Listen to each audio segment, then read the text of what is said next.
এই মসজিদই তো রাসূলুল্লাহ সাল্লাল্লাহু আলাইহি ওয়াসাল্লামের পার্লামেন্ট ছিল, ক্যাবিনেট ছিল। আহলে রায়কে নিয়ে পরামর্শ করতেন, এটা তার ক্যাবিনেট। এবং মসজিদে বসেই তিনি বিচার কার্য সমাধান করতেন। আলাদা কোনো কোর্ট আদালতের বিল্ডিং বা স্থাপনা ছিল। সবগুলা মসজিদ এবং মিম্বর থেকে যদি আল্লাহর দ্বীন প্রতিষ্ঠার এবং সমাজের ইসলাহের কথাগুলো আসে, তাহলে আলহামদুলিল্লাহ এটা আশে আজিমে চলে যাবে। আমি প্রথমে একটু অজরহাই দিয়েই শুরু করি। আমার সামনে আমাকে উদ্দেশ্য করে কিছু সম্মানিত ব্যক্তি কিছু কথা বলেছেন। আমি আল্লাহকে সাক্ষী রেখে আমার ফিলিং বলছি যে আমি তার উপযুক্ত নই। আমার সামনে বলায় আমি লজ্জিত হয়েছি, একটু বিব্রত হয়েছি, কারণ আমি আমাকে চিনি আর আমার রব আমাকে সবচেয়ে ভালো চিনি। সীমাহীন সীমাবদ্ধতা আমার আছে, সীমাহীন সীমাবদ্ধতা, ইলমি আমলি সব দিক থেকে, অভিজ্ঞতা তো অবশ্যই, এই সব দিকেই আমি খুবই সীমাবদ্ধ মানুষ। তবে আল্লাহ তাআলাকে ভালোবাসি,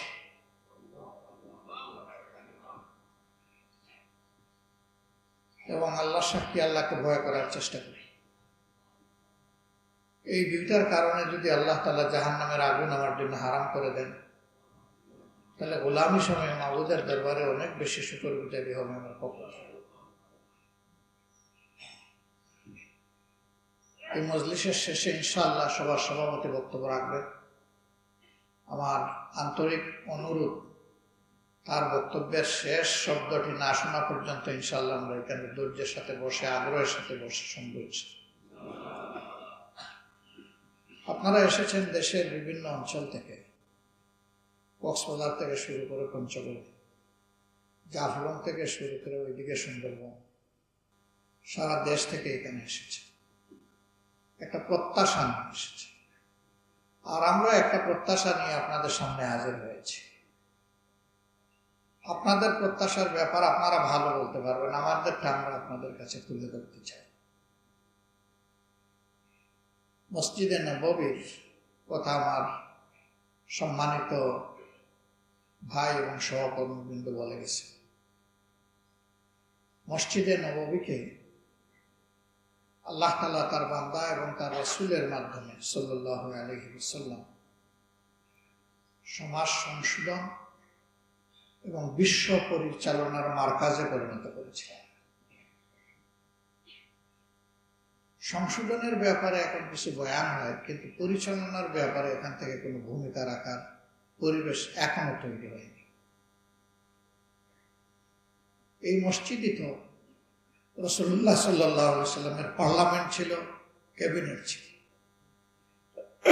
মুসল্লিদেরকে তিনি অ্যাড্রেস করতেন, এটা তার পার্লামেন্ট। আহলে রায়কে নিয়ে পরামর্শ করতেন, এটা তার ক্যাবিনেট। এবং মসজিদে বসেই তিনি বিচার কার্য সমাধান করতেন। আলাদা কোনো কোর্ট আদালতের বিল্ডিং বা স্থাপনা ছিল। এখন আমরা কি দেখি? এখন দেখি ইমাম সাহেব, খতিব সাহেব, ইমাম সাহেব নামাজ পড়াচ্ছেন, সবাই নামাজ পড়তেছে। খতিব সাহেব বয়ান দিচ্ছেন, সবাই শুনতেছে। কেউ আগে, কেউ পরে আসতেছে, কেউ দৌড়ে এসে কোনো সুরত ফরজে সামিল হচ্ছে। ইভেন দুইটা খুতবা যে আগে শুনবে সেটাও অনেকে মিস করে ফেলে।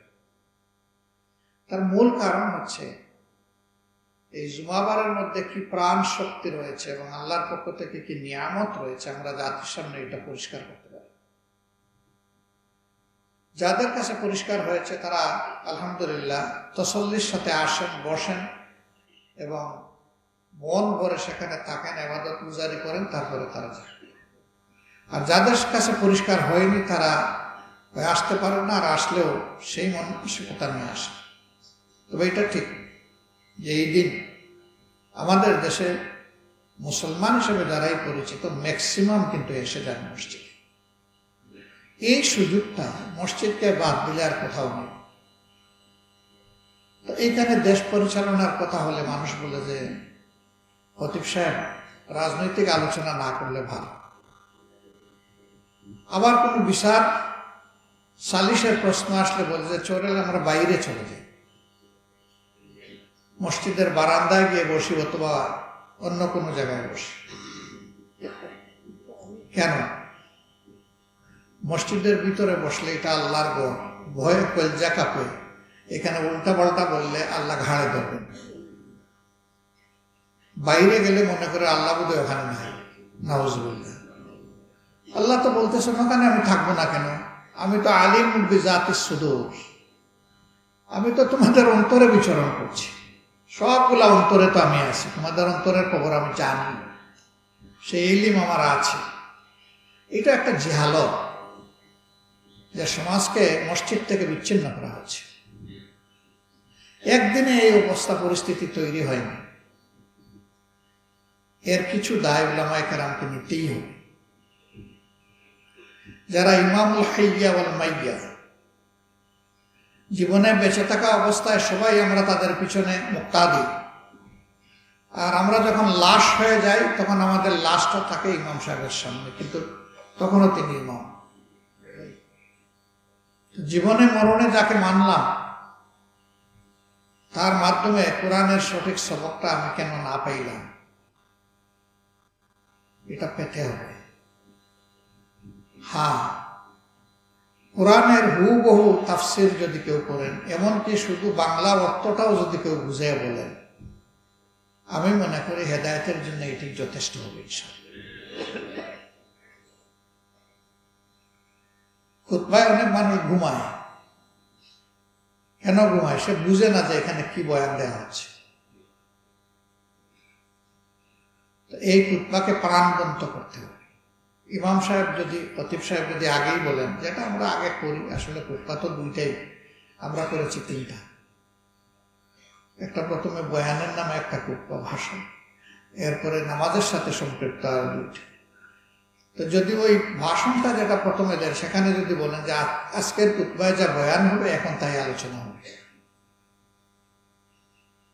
এবং যদি কোরআনের আয়াতগুলা, হাদিসের উদ্ধৃতিগুলা সেখানে নিয়ে আসেন, তাহলে যখন ওই বয়ানটা দেওয়া হবে তখন মানুষ আস্তে আস্তে অনেকেই মিলাইয়া ফেলবে যে আজকে উনি এটা বলেছিলেন, এখন এইটা তেলাওয়াত হচ্ছে। এর একটা রুহানি আসর কলবের উপরে পড়বে আসর, এবং মানুষ তখন আর ঘুমাবে না, ঝিমাবে না। এখান থেকে কিছু রুহানি খোরাক নিয়ে যেতে পারে। কোনো কোনো মসজিদে, এটা বোধহয় খুবই অল্প সংখ্যক হবে, সেখানে খুতবা বাংলা এবং আরবি দুটো মিলেই, এমনকি প্রসঙ্গক্রমে ইংলিশও আসলে কোনো অসুবিধা নেই। ইংলিশকে একসময় বলা হতো কাফেরের ভাষা, তো সেই ভাষায় কথা বলা মুসলমান নাই? অবশ্যই আছে। ভাষা কোনোটা কাফের নয়, মুমিনও নয়। মুমিন হবে ব্যক্তিটি, কাফের হবে ব্যক্তিটি। ভাষা সবগুলো আল্লাহর সৃষ্টি। আল্লাহ নিজেই তো বলেছে, আমি তোমাদেরকে বিভিন্ন ভাষা বর্ণে এই জন্য পয়দা করেছি যে তারিফ, যেন তোমাদেরকে চিনতে পারো বা তোমরা পরস্পরকে চিনতে পারো, এই জন্য আমি এই ব্যবস্থা দিয়েছি। আল্লাহ তাআলা যে ভাষা সৃষ্টির কথা নিজেই বলেছেন, এই ভাষা আবার কাফের হয় কি বলবে? নিশ্চয়ই না। সবগুলা ভাষাই হচ্ছে আল্লাহর দান, নইলে মানুষের জবানে কল্প থেকে বের হতো না। আল্লাহই বের করে দেন জবান দিয়ে ভাষা। যে ভাষাই হোক, মানুষ যেটা আন্ডারস্ট্যান্ড করে, বুঝে, সেই ভাষায় যদি আমরা সোজা সাপ্তা আমাদের বয়ানগুলা পেশ করি, ওটাই হবে হৃদয়গ্রাহী বয়ান। এইটাতে নূতন কোনো অলঙ্কার দেওয়ার কোনো প্রয়োজন নেই। অলঙ্কার যা দরকার আল্লাহ সবটুকু কালামে হাকিমে দিয়ে রেখেছে, এবং এরপরে সোহাগার প্রলেপ রাসূল করিম সাল্লাল্লাহু আলাইহি সাল্লামের সুন্নাহর মাধ্যমে আমরা পেয়ে গেছি। এই দুইটার ভিতরে থাকলেই আমাদের জন্য বেশি কল্যাণকর। আমরা আশা করি আপনাদের কাছ থেকে যে কোরআন এবং সুন্নাহ, কিতাবুল্লাহ এবং সুন্নাতে রাসূলুল্লাহ সাল্লাল্লাহু আলাইহি সাল্লামের মাধ্যমে আপনারা সমাজের সামনে চিত্রটা তুলে দেবেন। 52 সপ্তাহ 52টা খুতবা হবে ভিন্ন ভিন্ন। জাতির প্রয়োজনকে সামনে রেখে খুতবা তৈরি হবে। মসজিদ মিশনকে আমরা অনুরোধ করব যে সমন্বয়ের এই জায়গায় যেন তারা দায়িত্ব পালন করে। আগামী সপ্তাহে কি খুতবাটা এই জাতির জন্য প্রয়োজন, কমপক্ষে 1-2 দিন আগে যদি খতিব সাহেবের কাছে এটা পৌঁছে যায় বিভিন্ন জায়গায়, তারা তাদের মতো করে বলবেন, তবে এখান থেকেও কিছু খোরাক পাবেন। হুবহু এইটাই তারা বলতেও পারে, আবার এর অংশবিশেষ নিয়ে আরো কিছু প্রয়োজনকে সামনে রেখেও তারা কথা বলে। কিন্তু এখানে একটা গাইডলাইন আসবে। এমন হলে তো আমাদের মর্যাদা বাড়বে, তাই না? সবগুলা মসজিদ এবং মিম্বর থেকে যদি আল্লাহর দ্বীন প্রতিষ্ঠা এবং সমাজের ইসলাহের কথাগুলো আসে, তাহলে আলহামদুলিল্লাহ এটা আরশে আযমে চলে যাবে, পৌঁছে যাবে এবং দুনিয়া আন্দোলিত হবে, প্রভাবিত হবে মানুষের মন। মানুষ জান্নাতমুখী রাস্তা খুঁজে পাবে, হেদায়েতের দিকে যাবে।